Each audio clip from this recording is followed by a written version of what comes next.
आपको पूरी रिपोर्ट दिखाएंगे, लेकिन उससे पहले ये बता देते हैं कि किसने क्या कुछ कहा। मौलाना रजवी ने कहा कि निकाह के बाद लड़की का इस्लाम कबूलना जरूरी होता है। लड़की इस्लाम ना अपनाए तो ये गुनाह अजीम होता है। साध्वी प्राची ने कहा कि भटकी लड़कियां सूटकेस, बोरे या फिर फ्रिज में मिलती हैं। स्वरा की भी तलाक की खबर जल्द ही सामने आएगी। फखरुल हसन ने कहा कि प्यार पर किसी का पहरा नहीं है और ना होना चाहिए। धर्मगुरुओं को ऐसी किसी टिप्पणी से बचना चाहिए। तो वहीं एएमयू में भी विवाद हुआ और कहा गया एएमयू तालीमी दायरा रखे और यहां शादी की दावत नहीं होगी। स्वरा की शादी इस्लामिक तौर पर जायज नहीं है, ये बात कही गई और फिर हंगामा शुरू हो गया। पूरी रिपोर्ट आप इससे जुड़ी हुई देखिए।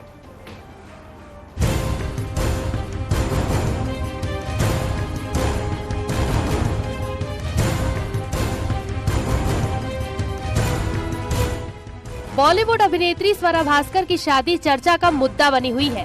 स्वरा ने समाजवादी पार्टी यूथ ब्रिगेड के फहद अहमद से शादी की है।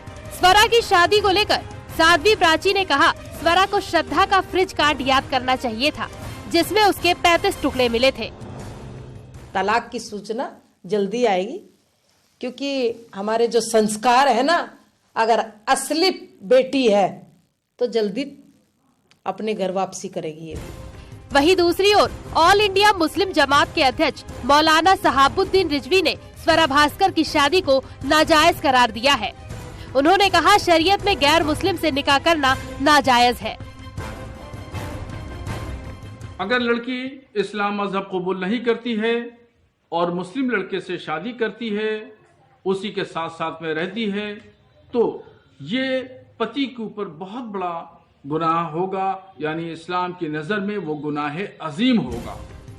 मौलाना के इस बयान पर सियासतदान और हिंदू धर्मगुरुओं की अपनी अपनी राय सामने आ रही है। देखिए, प्यार पे किसी का पहरा नहीं होता है, ना धर्म का, ना जात का, ना मजहब का, ना हवा का, ना देश का। तो जिसने प्यार किया, मोहब्बत किया, उसने शादी की। हम समझते हैं किसी भी धर्म गुरु को इन सब बातों पे टिप्पणी करने से बचना चाहिए। कोर्ट मैरिज को अवैध करार देने का हक इस मौलाना को किसने दिया? इस तरीके के बयान देकर ऐसे मौलाना सिर्फ अपने आप को समाज और मीडिया में टीआरपी पाना चाहते हैं। खबर है कि जल्द ही इस्लाम धर्म के मुताबिक स्वरा भास्कर फहद अहमद के साथ निकाह करेंगी। फहद यूपी के बरेली जिले के बहेड़ी के रहने वाले हैं और उनका परिवार आज भी यहीं पर रहता है। Bureau report, news 18।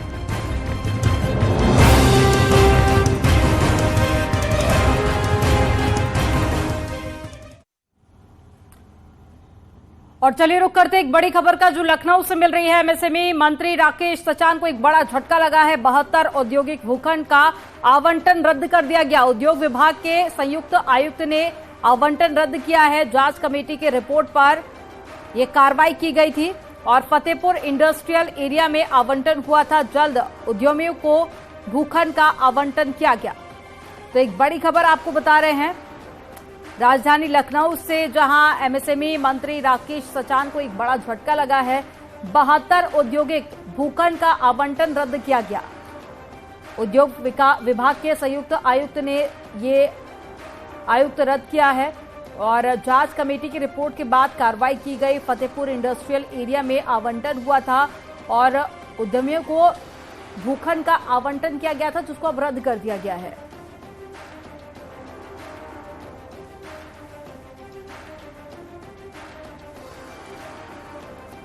तो 72 औद्योगिक भूखंड का आवंटन रद्द हुआ है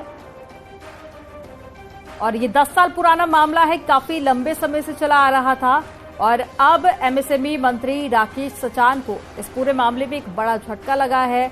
72 औद्योगिक भूखंड का आवंटन रद्द किया गया और उद्योग विभाग ने संयुक्त आयुक्त ने ये आवंटन रद्द किया है। तो यह आवंटन रद्द होने के बाद में एमएसएमई मंत्री की मुश्किलें अब और ज्यादा बढ़ सकती है। लखनऊ से एक बड़ी खबर आपको बता रहे हैं। काफी पुराना मामला है, ये 10 साल से चला आ रहा था, जिस पर एक बड़ा एक्शन लिया गया और उस वक्त ये सपा में सांसद थे और अब एमएसएमई मंत्री हैं जिन पर